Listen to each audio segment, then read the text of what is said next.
hapa mbele yenu ni wajumbe ama the leadership kutoka Nyamira County, na tumefika hapa kwa sababu ya kufuatilia ile project ambayo ilianzishwa in 2008 ambayo ilikuwa launched about 3 years ago. Kwa hivyo tumekuwa na kikao na wale ambao wanahusika, the consultant, the stakeholders kutoka Ministry of Education na sisi kama viongozi, ili tujue the actual status ya hii project. Kwa hivyo tumeamua ya kwamba itakuwa ni vyema kama tungelitembelea hizi projects mahali ziko, na mwishowe tukae ndio tujue vile tutaendelea tukienda mbele.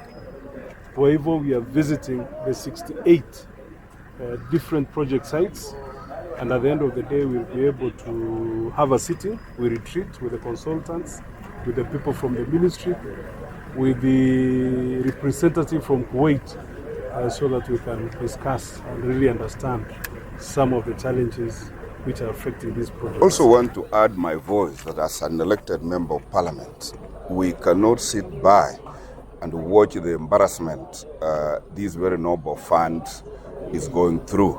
You will recall that this fund was given to the people of Nyamira because we came through for post-election violence refugees who were housed in our schools and fields.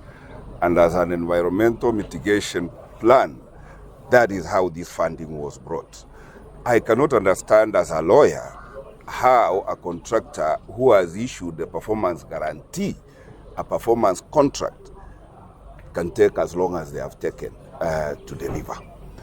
If anybody is playing monkey business and sabotaging the implementation of this donor-driven program, I am telling you, we will be coming for you as Parliament. We happen also with Honorable Jerusha sitting in the Education Committee. This is an item that always appears in each financial year, and every time the monies are being removed because of the stalling nature of the contractors and the non-performance nature. We insisted as members of Parliament from Nyamira that we must come on the ground with the ministry officials, because they keep giving us reports which are more of theory and not really reflecting what's taking place in the ground. So we have come here to witness and to do our role as oversight of Parliament and ensure that these projects are completed. Because in some cases, contractors went, demolished existing schools and said they will be out of there within 6 months, did makeshift classrooms, and then left the projects midway. Our children are now studying outside, and the members of the community and school boards are coming to members of Parliament asking them to input CDF in a project that's donor funded, which is technically impossible. So that is why we are here. Tuko hapa leo kwa sababu ya kuangalia hizo projects zenye umeuliza, kama hiyo gesieri ni moja yao. Hata sisi wale ambao tuko hapa ground tumekuwa tukipita, tumeona kuna shida. Wale ma contractors bado kuna wengine ambao hawacha kucha kwa ground. Kwa hivyo tumekuja hapa, tupatia information kidogo kwa sababu hao watu kwa nini hawachaingia na vile wamefanya, lakini tumewaelezea, tumesema ya kwamba tunaenda kuona kwanza, ndio sisi sote pamoja kwa kauli moja tuseme ni nini itakuwa kwa wale ambao hawataki kufanya hiyo kazi. Na mnajua hii kazi ilikuwa na time frame ingeisha last year December, lakini wametueleza imekuwa extended up to next year January. Lakini tusipokuwa hapa kila siku kuangalia ni nini inaendelea, pengine watakuja kutuambia tena wame-extend. Hiyo ndio hatutaki. Tumekuja sasa ground, tuende hapo tuangalie. Asa tutawapatia report kamili tukimaliza. Kuwait. Na kwa hii miradi, kuna miradi ingine imefika maybe 90%. Kuna ingine hata haijaanza kuanza. Na contractor alipatiwa hiyo tenda sasa ni miaka 2 na nusu. So ndio tumekuja kufuatilia na watu wa serikali, watu ya ministry. Tukienda kwa ground, wao wenyewe ndio watadecide, kwa sababu kuna wale wenyewe wameperform.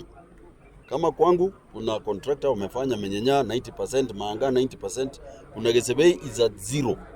Contractor alikuja na akahama.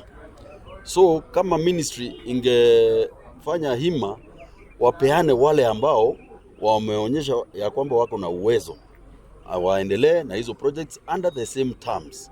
So hiyo ndio imetuleta hapa sasa, tunaelekea ground. Problem a contract they have what two parts, ya infrastructure, the buildings, and equipment, the furniture. Era very surprising mumanyerero nga part 1 mbara ikanyo 20%, 30%. Lakini furniture ya very delivered 100%. Yani birogo computers biaretiru ese nyanyene kirasi kitaragacho. That tells you about the contracting nature and the problems tobugate ekare kiramangana tendering in this country. Ero contractor chirichiangire goche site chionsi pito tate chimunyokigwe muna into abanyene Nyamira nto gwanja kora abantu baitu bagochandika nabo igo ministry toko yakrambia mono asengencho yaigwete biriro byaitu muna abanyamira bachiraiga take a report and we know keregento ngecha kebebuya ekero tokorikeri toetaine muna bajumbe ntuna bajumbe toro tokorera abantu ase siasa ero nabo turaetanira kinya ase mirimo y'abantu ntogwetana tore tayari ko deliver for the people of Nyamira. Abana inchi ba Nyamira nko batembia mono asemore mumanyanga we are there for you etoko barwanirira kende gyose kegie konyarekana gokoreka gekoreke na ene mumanya iga amatuka atigaire na maka abantu bachake chi campaign ntota itikona campaign tutaraegwa chi project yechiga abana baitu basoi batakore nchi project ya Kuwait tunatumanya the project ya anste mapema sana ikaba launch the president about 2-3 years ago. So lero wetera sabara ya Nyamira bonspi tuwaru mukutana ne minister to make a decision to icha se ground elinde total de chiskuru chirichwende go benefit shionspi as a county ya Nyamira elinde to manya na problems kichiroro to maintain about 6 of them out of 21 lots chiaberi chiakolirwe so that to kana toligereri to manye problem eroro to sange baske bali gwenda okora contracts yechi to sange management yechi skuru elinde to manye exactly problems kichiroro. After that to like report to lembare gwenda goteneni mbare gwenda okolega aseyo inere sababu to legaga kenene no koranga chi project echairire ntoko bane bintu biko launched byatikeruchira oturabona abajumbe asobwamo kororanga chi project cha Nyamira nchibasa goikana another election cycle nchiraera egendere ko bimigano ya bere myaka ya maega tutagete ibintu by January next year all these contractors barure site abana baitu banyodira wa project aseke gusingo batebinga inche kor West Mogrango chi project chiana chikuwa mete egesieri e project yere Bomondo e project yere Nyagachi na Mongolis abantu batenrete Ministry of Education ekero chitende chiare koena mangana inotari yonse ego there is no way mwara gotochorera contractor chitaiyo chitareport ti site and that is why ngwakira chumbe ba minto ba Nyamira ngambu ya mono on this one go gotara amo to make sure nga chibesi chia Nyamira chia soire alias chirakeire gosoa na hii haina tafadhali.